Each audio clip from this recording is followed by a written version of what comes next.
What up? It's your boy Frank the Tank, aka Mr. Trying to Make That Money in the Bank. Today we are working on a 2011 Chevy Cruze. It's my co-worker's car. So we're gonna have to have the head done. So we're doing a head job on this one.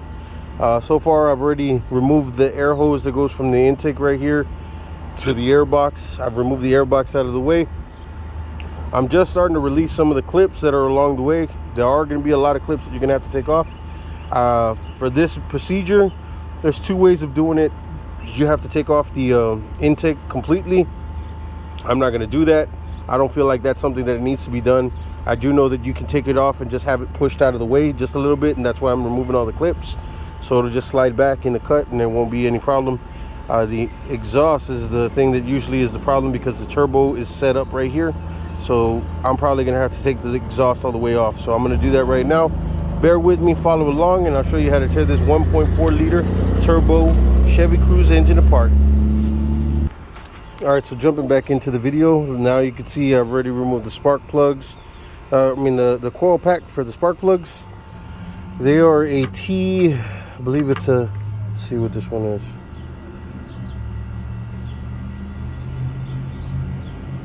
Can't even tell. T30. It's a T30 head. All right, to remove the screws that hold the coil pack down to the valve cover. I'm going to remove the valve cover now. I'm going to remove all these little bolts, and that way, once the valve cover is out of the way, I can actually start getting into the motor mount side and then the back side. Well, I'm going to move to the back side first and then the front side, or I'll do the front and the back. So I'm going to get the valve cover off, and then I'm going to move to one of these two sides. I'll be right back with you guys in a moment. Okay, so I just took the valve cover off, and OMG. Look at that. That's supposed to be oil.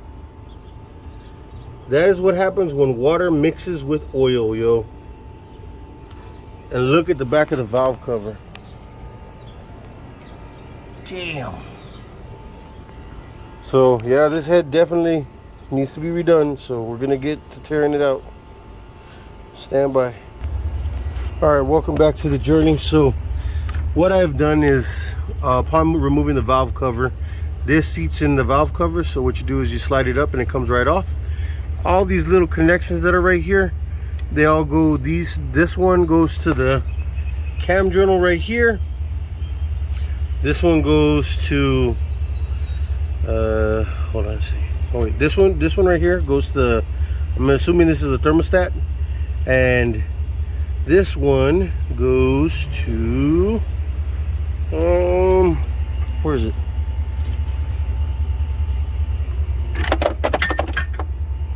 Crapola. It goes to the connection on top of the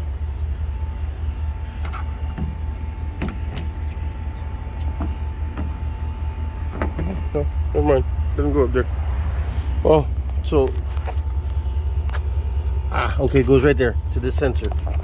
Couldn't see it because I didn't see it as white. So this one connects to this sensor. Be very careful. These clips are very brittle. You have to be very gentle when you're removing the clips. They have a locking tab. You have to pry up gently on that locking tab. Once you get it up enough, you can squeeze it and it should come loose. You work it back and forth. So once those are out, all this is out, I removed this blow-by valve right here.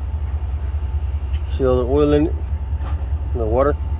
So, and then the air line right here, this air line travels all the way down to the, I believe this is the purge valve for the turbo. So I removed that from there. I believe there's one clip right here. Yeah, so this is the last clip that I have to remove. See this little metal piece? So that metal piece, what you do is you get it. Normally you have pick tools. I mean, I'd recommend using pick tools, but I mean, I have pick tools. They're just in the car. I'm just trying to get some of this work done. And picks, they unreliable. Make sure you recover it when it falls, because you're gonna need it to re-secure it. And once it's out, it just slides right out. See? So I'm gonna go grab that thing from the bottom and then get right back with you. Okay, so now we're gonna have to remove the turbo. We're gonna see what kind of screws it is. Because there's one there, and then there's one right here that we got to get out. That way we can separate the turbo from the exhaust, and then the exhaust from the lower catalytic converter, which is right down there. Well, which is right there. So it's that one screw, and then that one bolt right there. So let me get those off, and I'll get the turbo out of the way. Alright, so I used the actual same T30 that I used to get the coil packs off, and was able to remove that screw, so I'm about to pull it out. Hold on. Alright, I apologize. I had another client that I talked to. He said he got a truck he needed me to look at. So I already got the clip bolt off of this one. It's got a T30 head on one side, and then lug nut on, a socket on the other. It's 10 millimeter. This one right here, oh, sorry about that, is a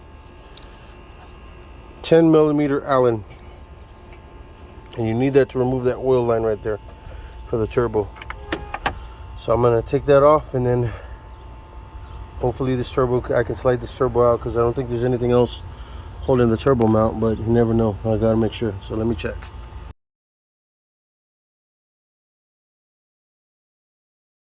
All right, we're back again. So I had to remove the wastegate valve, I believe it is. So it's got held in place by a 12 millimeter and a 10 millimeter. I believe it was both 10 millimeters, but I guess he lost the nut, so he put on what he could. So that's been taken care of. It's off. It slid off easy. It still works.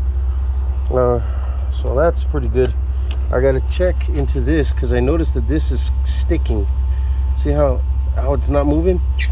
I don't want to keep messing with it, but when I get this off, I'm gonna have to figure out what's going on with that and let the customer know. But now I can gain access to the other bolts that are holding the underside of this on. Once that's free, I should be able to remove this whole piece in one setting, and it'll all come out together. So let me do that real quick, and I'll be right back with you. All right, so what I did have to take, what I took off was, when you first take off the T30, I believe it is, that comes out. Make sure you have an account of both of those little copper washers, because those are important. When you remove it, this is the other end, and it goes right here. It's secured in by one, it's a Torx bit, but it's a 8 millimeter. So with an 8 millimeter, you can crack it free and get it out of there. And then when you wiggle it out, this is what you got to do. So unfortunately, when it's in there, it's like this. Okay, so in order to get it out, what you do is you gently lift it up, semi-rotate it out, and then just bring it around the exhaust manifold. That all comes out together. I also removed a 8 millimeter Torx bit from right here. This is a water return line. I got to get this guy loose right here. That way I can break this seal. And that I'm aware of, there shouldn't be anything else holding it. The thing does move. So once I get that guy out, I'm hoping that I can just slide this off and lift it out of place. So let me see what I can do with that, and then from there we'll get this turbo and exhaust out, and then we can move on to the intake side. So stand by. All right, so with a little gentle persuasion, I was able to actually push down on the exhaust. Well, not the exhaust, this is the catalytic converter. I was able to push it down just enough that it was able to come up over this collar right here, and there is no washer inside it to, oh, there's the gasket right there. So it does have a gasket to make sure, so make sure you remember that that's there. Okay, so once that's out, this turbo should in essence just pop out. So that's what we're gonna try and do right now. I'm gonna try and clear it out of this area right here because it's blocked. So I'm trying to clear it and then move it up. The last few threads are holding it in the back. So give me a second, let me get that done. Wunderbar. Okay, so what we're gonna do, what I was telling you in the other part of the video, it's gonna clip from that piece to this piece. So right now I was able, like I said, pushing down on the catalytic converter, I was able to get it up over the collar, and it is loose. It is off. There's no holding or anything on it. It's literally there. You could see through the back right there. All the threads are free. So the exhaust is going to stay in the car. I mean, yeah, the exhaust and turbo is going to stay in the car. There is one line holding it. It's the return line. It's underneath the bottom, and it's held in by two 10mm bolts. So if you got to get those out, the front one of them is pretty easy. The back one is a little bit more complicated. You're going to need a swivel joint like this one this one right here. You need a swivel joint on one side, so that way you can kind of angle it to get the return line bolts free. And then once it's free, all you do is wiggle it and gently pull it out, and it'll pop out. Then this would technically all pop out, but right now it's being held in by the oil return line that's in the bottom. So seeing as how I'm not doing anything on the turbo, I'm just doing the head right now. I'm going to jump to the intake and remove the intake. That's held together by six 8mm bolts, I believe it is, but there's some other stuff that you got to take off along the way. So I'm going to show you how to do that, and then we're going to get into it. Okay, so stand by. Okay, so I'm running into a little bit of a hiccup, but not to worry. I'm going to keep on keeping on. I haven't jumped to the back just yet. I started getting some more of this stuff out of the way, because in order to do this, you're going to have to break loose these, because this has to come off, because there's 3 screws behind it that have to come out. One of them's that one right there, and then there's another one down here, and then there's another one closer to this side.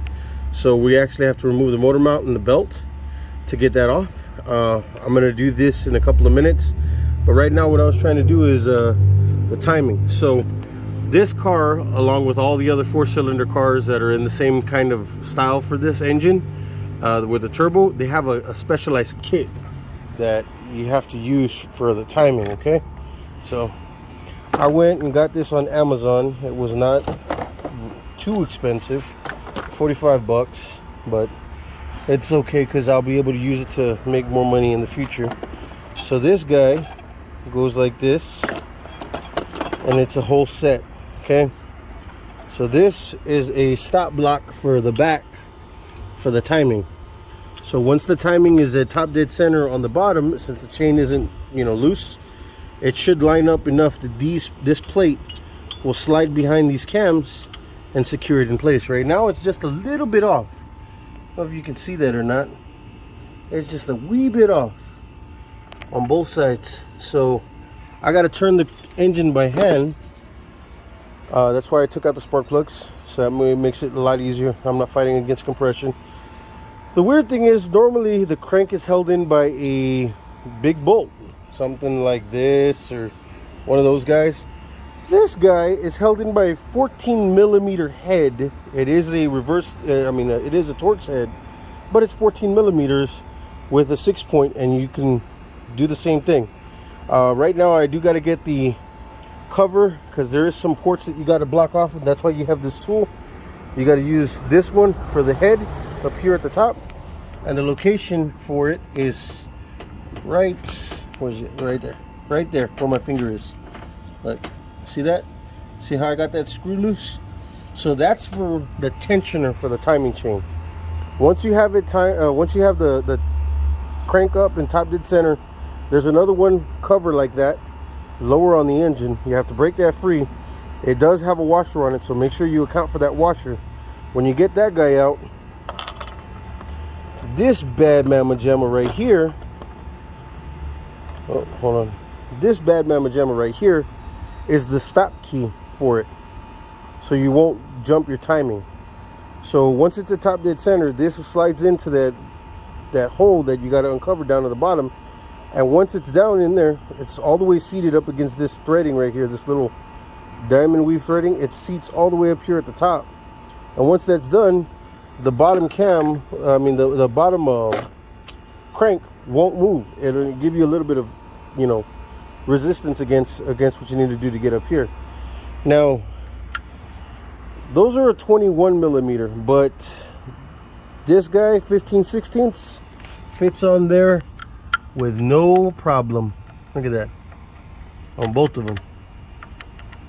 So I'm gonna use a 15/16 and a 7/8 to hold it from right here, so that way I can break that nut free once I got the timing stuff done. That way the phasers can be disconnected from the head, and then I can remove the head. So I am going to take off the motor mount and all this stuff right here, and then I'm going to take off the intake, and then once the intake's off, it's not going to come out, it's just going to be pushed off to the back. That way I can get the head out.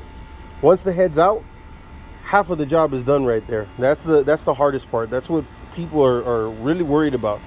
The way Chevy did this car, for some reason, they did most of the bits in Torx, which I won't for the life of me understand, because then you have metric and standard. But with the Torx, it's just the design. Like, this is a standard, right? So you have a socket that would fit that perfectly. Torx design, for some reason, they wanted to make sure that they had made it harder for anybody, a mechanic or do-it-yourselfer like me. They gave a specialized head design, and then you have to go out, and on top of already having a complete toolbox, you have to go and buy specific tool sets that are Torx to work on this car. But you don't really have to, because the same 6 points that line up on this Torx head will line up to the same 6 points on one of these standard heads or metric heads. So that's just a little bit of information for you guys in case y'all didn't know.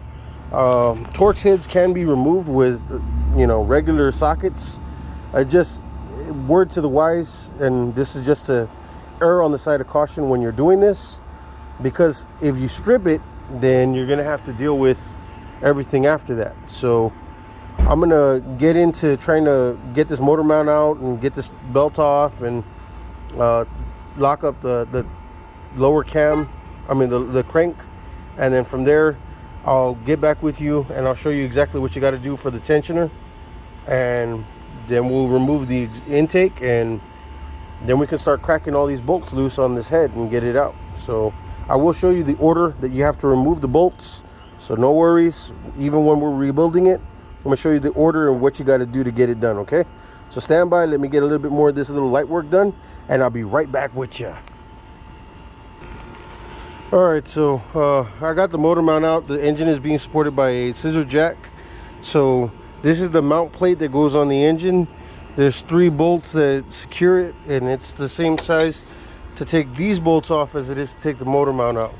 So here's the motor mount, and here's the mount plate for the engine. So that came out pretty easy. Was a little bit of a work, but not too big of a deal.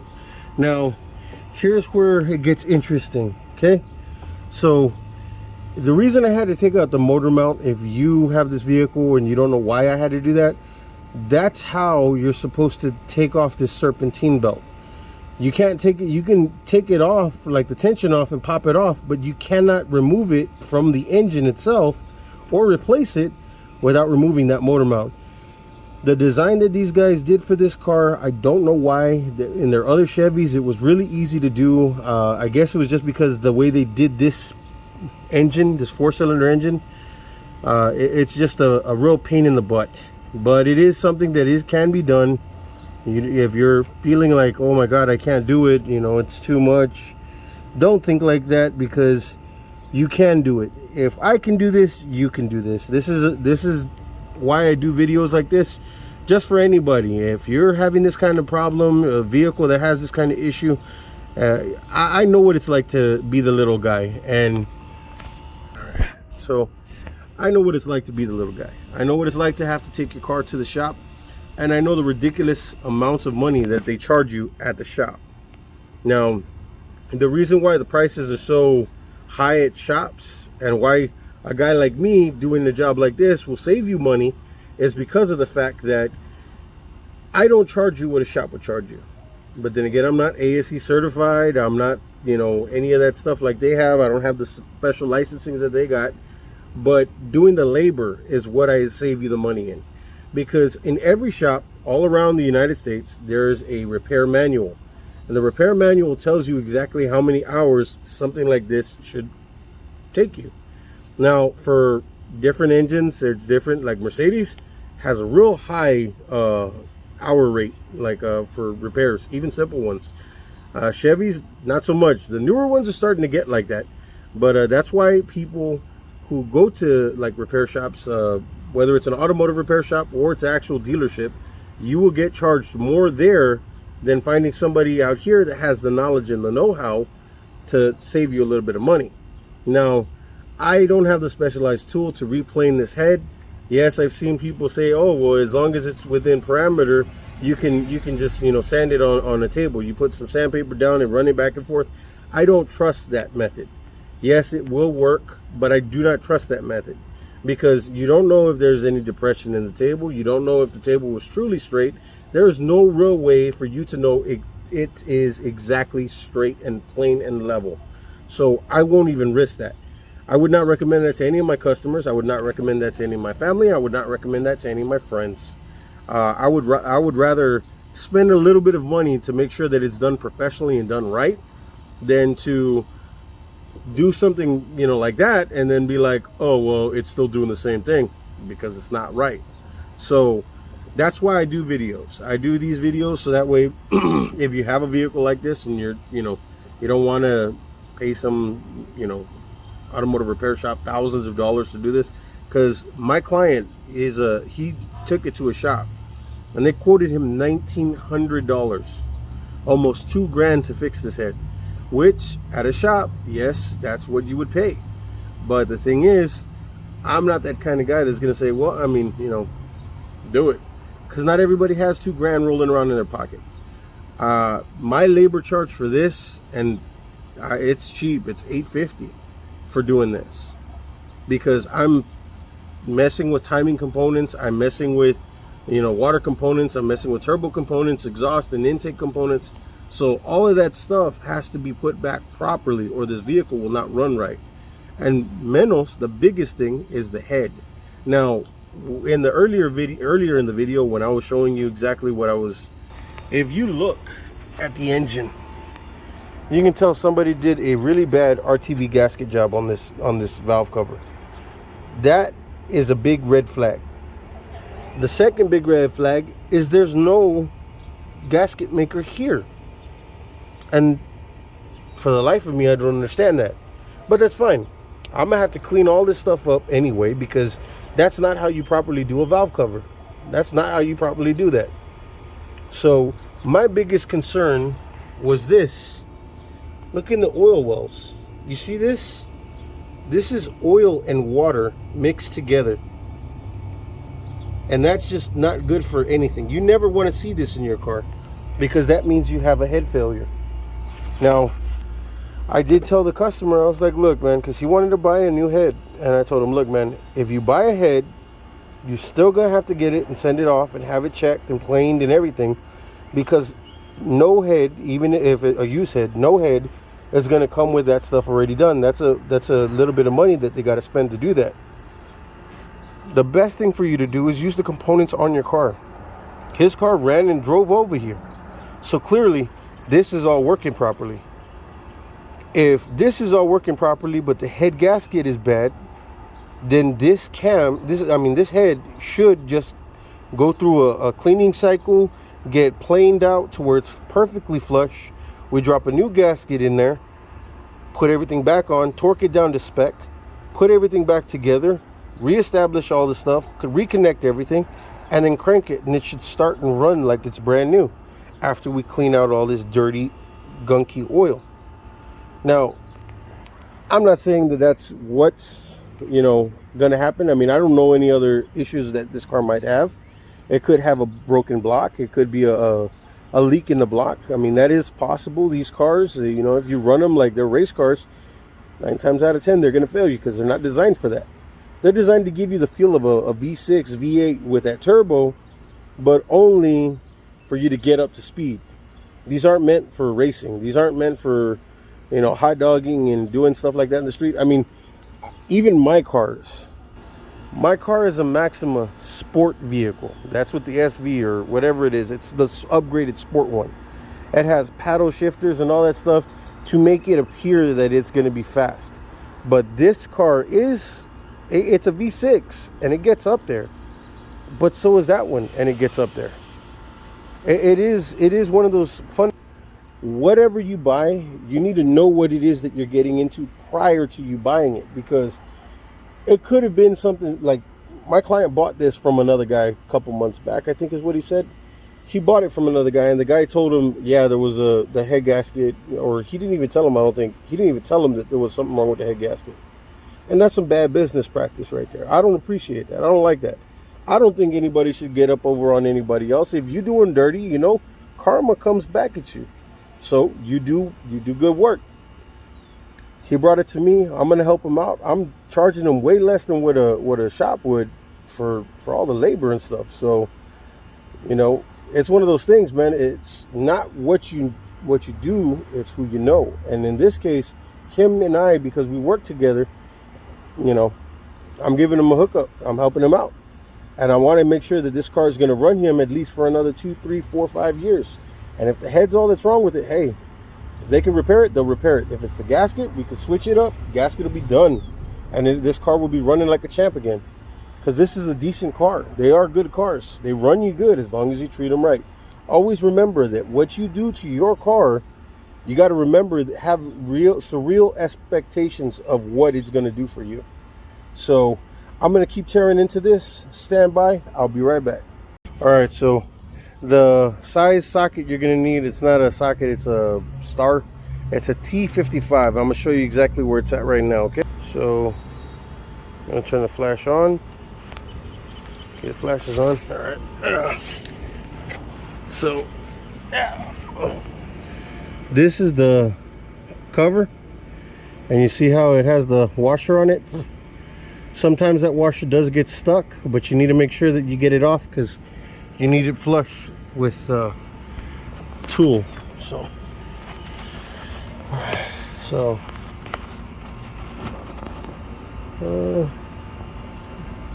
that's the hole right there.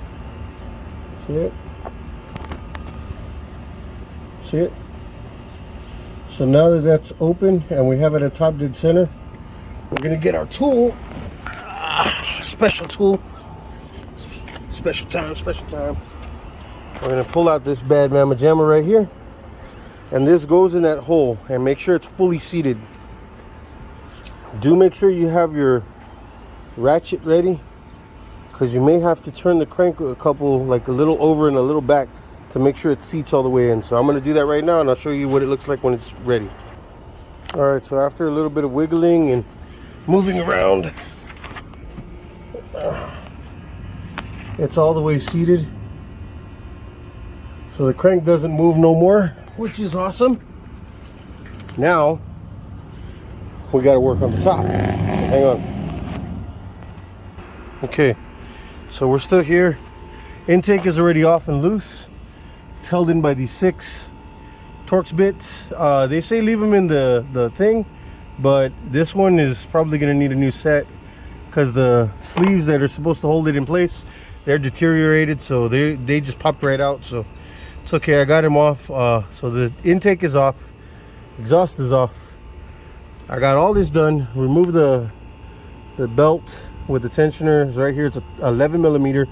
You go that way with it, and then you remove the belt, remove the water pump crank, the pulley by these 3 torque bits. I believe those are 10. So once all that's done, now we have to put this guy in that hole. See it? So it goes in there, and that's what I'm going to attempt to do now. Once that's done, I already got the block. Like I said, the crank is already stopped, so I got to push back on this to get a little traction. Then I can put this in there, and then I can remove the last of the bolts holding the head to the block, and that'll be it for day 1. So stay tuned. Okay, so I got it in there. I think it's supposed to go in further. I'm not too sure, but I do have slack on the chain now. See? So I got slack on the chain. So let me see if I can work it in there a little bit more. Be cautious, because even though the block is locked up, the chain will still move a little bit. You'll still have a little bit of flex. So I'm gonna see if I can get it in a little better. All right, so I got it in there. I do have slack on the chain, so I'm gonna continue forward. What I found out was weird is it's supposed to be locked in place, and by all extents this thing should still be in place. Yeah.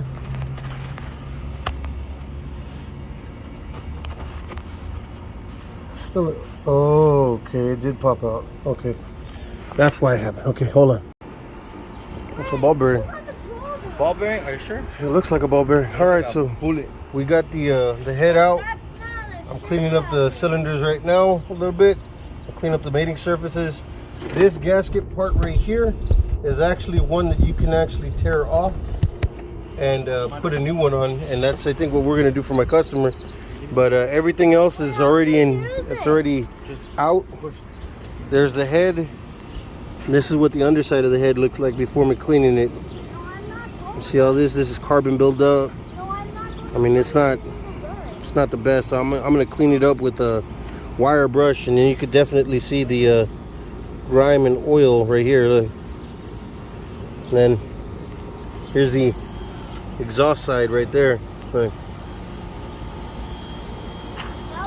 And it's had a couple of days to chill, so my client's gonna come pick it up and he's gonna take it over there to the machine shop, and from the machine shop he's gonna bring it back to me, and I'm gonna show you how to reassemble. So stay tuned.